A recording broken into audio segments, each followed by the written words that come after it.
کی ملاقات کروانے جا رہے ہیں. پچھلے دنوں ایک تصویر جو ان کی وائرل ہوئی, وہ اسمبلی والی نا, وہ اسمبلی والی, جس دن ہم نے دیکھا کہ تحریک عدم اعتماد آئی اور اگر دیکھا جائے حکومتی بینچز پہ صرف ایک شخص جو بیٹھا ہوا تھا, دیٹ واز علی محمد خان صاحب. اور ویسے بھی جو ہمارے شو میں آتے ہیں تو بہت زبردست ہمیشہ کمال گفتگو کرتے ہیں, اور میں نے یہ بہت کم سیاستدانوں میں سے دیکھا ہے جو ذاتیات کو بالکل ہٹ کرنا پسند نہیں کرتے, بالکل پسند نہیں کرتے, اور اللہ کے نام سے اپنی گفتگو کا آغاز کرتے ہیں, تہذیب کے دائرے میں رہتے ہیں, کرٹیسزم کا جواب بھی اسی طریقے سے دیتے ہیں. اور ان کے دادا محمد وکیل صاحب تحریک پاکستان کے بڑے اہم رہنماؤں میں ان کا شمار ہوتا تھا. 2013 اور 2018 کے الیکشن میں مردان سے وہ کامیاب ہوئے. تو ہمارے ساتھ اس شو میں موجود ہیں, اور ہمارے شو کو چار چاند لگانے کے لیے ہمیں جوائن کیا ہے علی محمد خان صاحب. السلام علیکم علی محمد خان صاحب, سب سے پہلے تو آپ کو بہت ذرا عید مبارک, اور ہم آپ کو اپنی عید کے اسپیشل شو میں خوش آمدید کہتے ہیں. بسم اللہ الرحمن الرحیم. اللہم صلی وسلم وبارک علی سیدنا محمد. سب سے پہلے تو آپ کا بہت شکریہ, اور آپ سب کو اور آپ کے تمام ناظرین کو اے آر وائی کے جو ہیں عید الاضحیٰ بہت بہت مبارک ہو. خاص کر ان حالات میں, جب مشکل حالات میں اے آر وائی نے حق کی ایک جنگ لڑی ہے. میں سمجھتا ہوں یہ پاکستان کے لیے بہت بڑی خدمت ہے جو آپ لوگ کر رہے ہیں. اللہ تعالیٰ آپ کو جزائے خیر دے. اچھا, سب سے پہلے تو اب یہ بتا دیں, باقاعدہ طور پر گفتگو آغاز کرتے ہیں کہ بڑی عید کا آج دوسرا دن ہے, تو کیسے گزارتے ہیں عید کا دن, کیا صورتحال رہتی ہے؟ عید الاضحیٰ ہم ہر سال مناتے ہیں. بقر عید ہے, حضرت اسماعیل حضرت ابراہیم علیہ السلام کی یاد میں, ان کی سنت ابراہیمی ہے. اور اصل میں تو گوشت کاٹنا مقصد نہیں ہے. دیکھیں, اس کا مقصد ہے اپنے نفس پہ چھری چلانا, بڑے مقصد کے لیے, کہ اگر ایک چیز کو آپ کا دل کر رہا ہے لیکن اللہ کی ناراضگی سامنے حائل ہے, تو اپنے نفس پہ چھری چلا کے اللہ کو راضی کریں. مشکل کام ہے, میں تو اکثر فیل ہو جاتا ہوں, لیکن یہ اصل میں تو مقصد عید الاضحیٰ کا یہ ہے, گوشت کھانا تھوڑی ہے. وہ تو مقصد یہ تھا کہ وہ تو ایک سنت ہے نا. اصل مقصد تو وہ اسپرٹ ڈیولپ کرنی ہے. اللہ کو تو نہ ہمارا خون پہنچتا ہے نہ گوشت پہنچتا ہے, اللہ کو تو ہمارا جذبہ پہنچتا ہے. تو میں تو یہ کہوں گا کہ اس عید الاضحیٰ پہ, بقر عید پہ اب دعا کریں کہ اللہ ہمیں توفیق دے کہ جس مقصد کے لیے تو نے اتنی خوبصورت نعمت ہمیں پاکستان کی شکل میں دی تھی, تو اس پاکستان کے لیے ہم اپنے نفس کی قربانی دیں. ہم بھوکا کوئی نہیں مرتا. جو اللہ کے نام پہ غیرت کرتا ہے, اللہ تعالیٰ بھی غیرتی ہے. غیرت والوں کا سردار ہے اللہ.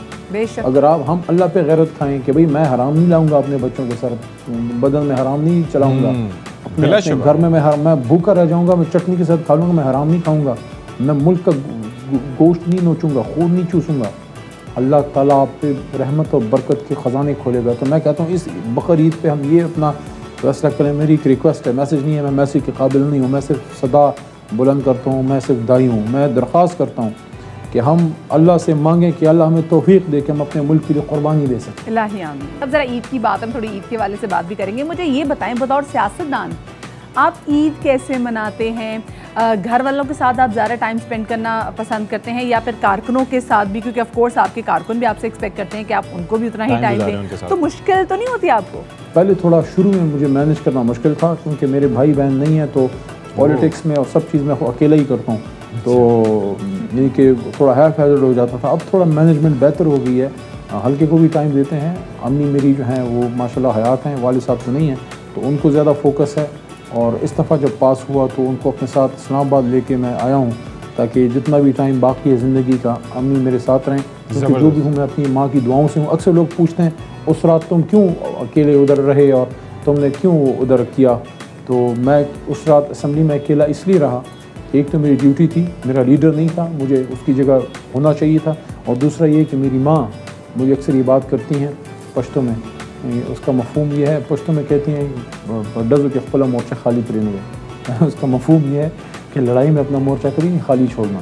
تو میری ماں کی وجہ سے ہی میں ہوں جو ہوں. یہ بتائیے کہ سیاست بڑی مشکل ہے پاکستان کی, بہت اس کے اندر کمپرومائزز بھی ہوتے ہیں, 10 چیزیں ہوتی ہیں جو مختلف سیاسی جماعتیں کرتی ہیں. آپ کا سیاست میں آنے کا خیال کیسے ہوا؟ مطلب یہ بڑا مشکل ایک فیلڈ ہے. میں تو پولیٹکس میں کوئی اتنا انٹرسٹ نہیں تھا شروع میں. ایک بات البتہ ہے کہ میں بیسکلی انجینئر ہوں, سول انجینئر. اچھا. سائنس کا میرا بیک گراؤنڈ ہے, کمپیوٹر سائنس میں بی ایس سی بھی کیا, میجر اس میں سبجیکٹ کمپیوٹر سائنس تھا. تو کچھ عرصہ انجینئرنگ فیلڈ میں رہا. پھر خیال آیا دل میں 27, 28, 29 سال کی اس وقت ایج تھی کہ ویسے میں کرپشن اور یہ ساری چیزیں دیکھتا تھا, تو دل میں یہ آیا کہ یار یہ انجینئرنگ وغیرہ ٹھیک ہے، ملک کے لیے اہم ہے، بڑی بڑی بلڈنگز روڈز، بٹ ملک کا نظام اس سے نہیں درست ہو سکتا، جو ظلم ہے، جو کرپشن ہے. تو پھر سوچا کہ کیا کریں. اب میں اللہ کا شکر ادا کرتا ہوں کہ ایک ینگ مائنڈ میں جب آپ ینگ ایج میں ہوتے ہیں آپ کی بہت سی چیزیں اور فوکس ہوتا ہے. اللہ نے ذہن میں یہ ڈالا کہ یار اس کے لیے کچھ کرنا چاہیے. جب آپ نے سیاست کا رستہ چنا اور خار رستہ، تو تحریک انصاف کو جوائن کرنے کی وجہ کیا بنی؟ خان صاحب سے تو بچپن سے پیار تھا، کیونکہ وہ نیشنل ہیرو تھے، اسکیپر تھے، کیپٹن تھے.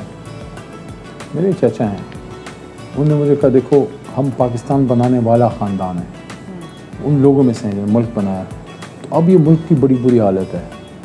تو عمران خان صاحب، انہوں نے کہا، میرے چچا نے، ریٹائرڈ سرکاری افسر ہیں، بیمار بھی رہتے ہیں، انہوں نے کہا دیکھو عمران خان سچا آدمی ہے. یہ نوجوان، الفاظ یہ تھے کہ یہ نوجوان لڑکے اس کے ساتھ مل گئے ہیں ملک ٹھیک کرنے کے لیے، تم اپنا کردار ادا کرو. میں کہتا تھا مجھے تو اسپیچ بھی نہیں کرنی آتی، کہ ہو جائے گا جو بھی کرنا. تو اس طرح پاکستان کے لیے عمران خان صاحب کے ساتھ جو ہے وہ شامل ہوئے. اچھا خان صاحب، یہ آئے گا کہ ابھی تک جتنا آپ کا پولیٹیکل کیریئر ہے، آپ کو اس میں سب سے بڑی اتنی کامیابی کیا لگتی ہے؟